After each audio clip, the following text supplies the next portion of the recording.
নমস্কাৰ মোৰ এই চেনেলটোলৈ তোমালোক সকলোকে স্বাগতম জনাইছো। আজি আমি খুব সহজতে বুজিব পৰাকৈ স্বৰবৰ্ণকেইটা আলোচনা কৰিম। তোমালোকে ভালদৰে শুনিবা আৰু ভিডিঅ'টোৰ শেষত তোমালোকে নিজে নিজে পঢ়িবা আৰু এবাৰ ভালদৰে পঢ়ি লিখি চাবা। এতিয়া আমি স্বৰবৰ্ণকেইটা এবাৰ পঢ়ি লওঁ। তাৰ পাছত স্বৰবৰ্ণকেইটাৰ উদাহৰণৰ সৈতে পঢ়িম। অ, আ, হস্ৰ ই দীৰ্ঘ ই, হস্ৰ উ দীৰ্ঘ উ ৰি, এ, ঐ, উ, ঔ। অ অমিতা, অৰণ্য, আম, আপেল, হস্ৰ ই ইকৰা, হস্ৰ ই ইটা,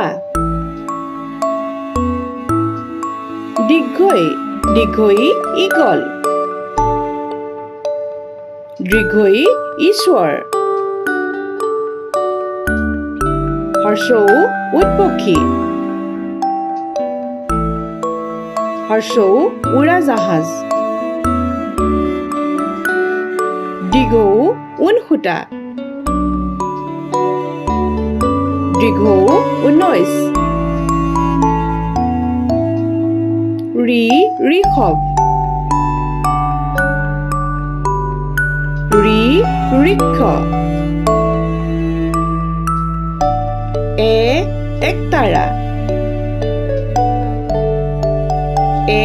এৰাপাত,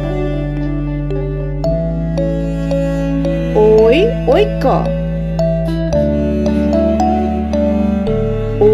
ঐৰাৱত, উট, ওজন, ঔষধ, ঔটেঙা। আজিৰ এই ভিডিঅ'টো ইমানেই আছিল।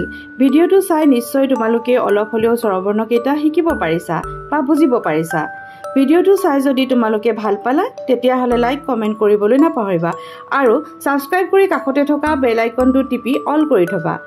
আৰু তোমালোকে কিবা ভিডিঅ'ৰ যদি প্ৰয়োজন হয় তেন্তে মোক কমেণ্ট কৰি জনাবা। মই সদায় দিবলৈ চেষ্টা কৰিম। ধন্যবাদ।